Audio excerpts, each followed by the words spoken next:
Exit poll ഫലത്തെക്കുറിച്ച് ഒന്നും പറയാനുള്ള നീട്ടി മുഹമ്മദ് ബഷീർ. യഥാർത്ഥ ഫലം പുറത്തു വരട്ടെ എന്നും അദ്ദേഹം പറഞ്ഞു. പറയുന്നത് അപക്വമാണല്ലോ. ഏതായാലും 2 ദിവസം കഴിഞ്ഞാൽ റിസൾട്ട് വരാൻ പോവുകയാണ്. അതല്ലാതെ എക്സിറ്റ് പോളിന്റെ പുറത്തൊരു എന്താ പറയുക 2 ദിവസം നീണ്ടു നിൽക്കുന്ന ഒരു റിയാക്ഷൻ പറയുന്നതിൽ അർത്ഥമില്ല. നോക്കാം, അങ്ങനെ എന്താ വരുന്നത് നോക്കിയിട്ട് കൃത്യമായിട്ട് അനലൈസ് ചെയ്തിട്ട് അഭിപ്രായം പറയുന്നതാണ് നിങ്ങൾക്കും എനിക്കും എല്ലാം പ്രയോജനം. അതായത് നമ്മൾ അതിൻ്റെ ഇടയിൽ കയറിയിട്ട് എന്തെങ്കിലും പറഞ്ഞിട്ടുണ്ട്. ഞങ്ങൾ BJPക്ക് ഇവിടെ ഉണ്ടാവുമെന്ന് പ്രതീക്ഷിക്കുന്നില്ല. ഇനി ബാക്കി റിസൾട്ട് കഴിഞ്ഞിട്ട് പറയും. കാരണം നമ്മൾ കണക്കൂട്ടൽ പ്രകാരം BJPക്ക് ഇവിടെ ഉണ്ടാവില്ലെന്നാണ് ഞങ്ങൾ കണക്കൂട്ടുന്നത്. ഇനി ബാക്കി കാര്യങ്ങൾ വരട്ടെ. ന്യൂനപക്ഷ വോട്ടുകളിൽ ഞങ്ങൾ ന്യൂനപക്ഷ ജനവിഭാഗത്തിനെ കൂടി പ്രതിനിധീകരിക്കുന്ന ഒരു പ്രധാന പാർട്ടിയാണ്. അങ്ങനത്തെ ഒരു ഷിഫ്റ്റ് വരുമെന്ന് ഞങ്ങൾ പ്രതീക്ഷിക്കാതെ. ഇതിൽ BJPയിലാണെങ്കിലും അല്ലെങ്കിൽ ഇടതുപക്ഷത്തിലാണെങ്കിലും അങ്ങനെ ഒരു ടേണ് ആ നിലയിൽ വരുമെന്ന് നമുക്ക് പ്രതീക്ഷിക്കുന്നു.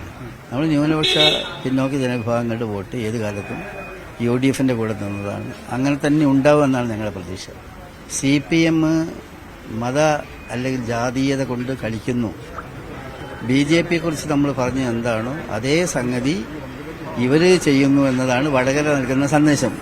അത് വളരെ തെറ്റായ ഒരു സംഗതിയുമാണ് അവർ ചെയ്യുന്നത്. അത് പിടിക്കപ്പെടാൻ പോകുന്നു, അല്ലെ പിടിച്ചുകൊണ്ടിരിക്കുന്നു. അവരുടെ ആ രാഷ്ട്രീയത്തെ ധാർമ്മികമായിട്ട് ചുതി അത് പുറത്തു വന്നുകൊണ്ടിരിക്കുന്ന സമയത്ത് അവർ മുൻകൂർ ജാമ്യം എടുക്കാൻ വേണ്ടി ശ്രമിച്ചുകൊണ്ടിരിക്കുകയാണ്. ഇന്ത്യ സഖ്യം അധികാരത്തിൽ വരുമെന്ന് പാലക്കാട് UDF സ്ഥാനാർത്ഥി രമ്യ ഹരിദാസ് പറഞ്ഞു. കേരളത്തിൽ 20 സീറ്റിലും UDF ജയിക്കും. ആലത്തൂരിൽ വിജയത്തിൽ കുറഞ്ഞൊന്നും പ്രതീക്ഷിക്കുന്നില്ലെന്നും രമ്യ പറഞ്ഞു.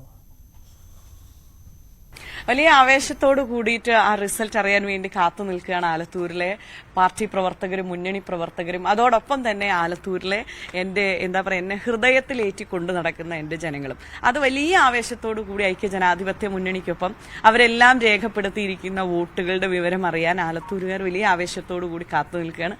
അത് വിജയത്തിലേക്കുള്ള യാത്ര തന്നെയാണ് എന്ന് ഉറപ്പിച്ചു പറയാൻ സാധിക്കും. ഞാൻ ഒരു കാര്യം പറയാൻ ആഗ്രഹിക്കുക. കേരളത്തിലെ അല്ലെങ്കിൽ ഇന്ത്യയിലെ ജനങ്ങളെല്ലാം ആഗ്രഹിക്കുന്നത്, ഇന്ത്യ രാജ്യത്ത് ജനങ്ങൾ ആഗ്രഹിക്കുന്ന സാധാരണക്കാരന് ഗുണപ്രദമുള്ള പദ്ധതികൾ, ക്ഷേമ പദ്ധതികൾ ആവിഷ്കരിക്കണമെങ്കിൽ അത് കോൺഗ്രസിനാണ് സാധിക്കുക, അത് ഇന്ത്യ മുന്നണിക്കാണ് സാധിക്കുക എന്നുള്ളത് ജനങ്ങൾക്കറിയാം. ഇപ്പൊ കാർഷിക മേഖലയിൽ നിങ്ങൾ കഴിഞ്ഞ കുറേ വർഷങ്ങളായിട്ട് ഇപ്പൊ പാലക്കാട് ജില്ല ഉൾക്കൊള്ളുന്ന ഇന്ത്യയിലെ എല്ലാ പ്രദേശത്തെയും കർഷകരുടെ ഒരു അവസ്ഥ, സാഹചര്യം എന്തായിരുന്നു എന്നുള്ളതൊന്നും ജനം മറന്നിട്ടില്ല. അപ്പൊ അതുകൊണ്ട് ഉറപ്പിച്ചു പറയുവാൻ സാധിക്കും, ഇന്ത്യ രാജ്യത്ത് ഇന്ത്യ മുന്നണി അധികാരത്തിലെത്തും. അതോടൊപ്പം തന്നെ കേരളത്തിൽ 20 സീറ്റും ഐക്യജനാധിപത്യ മുന്നണിക്കൊപ്പമാണ്. അതിനകത്ത് ഒരു സംശയം വേണ്ട. ന്യൂസ് 18 ചാനലുകാരോട് നമ്മൾ വോട്ടെണ്ണാൻ പോകുന്ന സമയത്ത് കാലത്ത് നിങ്ങൾ ഏകദേശം ഒരു 4-4:30 ആകുമ്പോൾ നിങ്ങളുടെ യൂണിറ്റ് ഏകദേശം വർക്ക് ചെയ്ത് തുടങ്ങും. ഞങ്ങളും അവിടെ വോട്ടെണ്ണുന്ന സ്ഥലത്ത് ഉണ്ടാകും. അപ്പൊ നമുക്ക് നേരിട്ട് കാണുന്ന സമയത്ത് വീണ്ടും നമ്മൾ നേരിട്ട് സംവദിക്കുമ്പോൾ ആലത്തൂര് പാർലമെന്റ് മണ്ഡലം കോൺഗ്രസിനൊപ്പം ഐക്യജനാധിപത്യ മുന്നണിക്കൊപ്പം തന്നെയായിരിക്കും. ഇടുക്കിയിൽ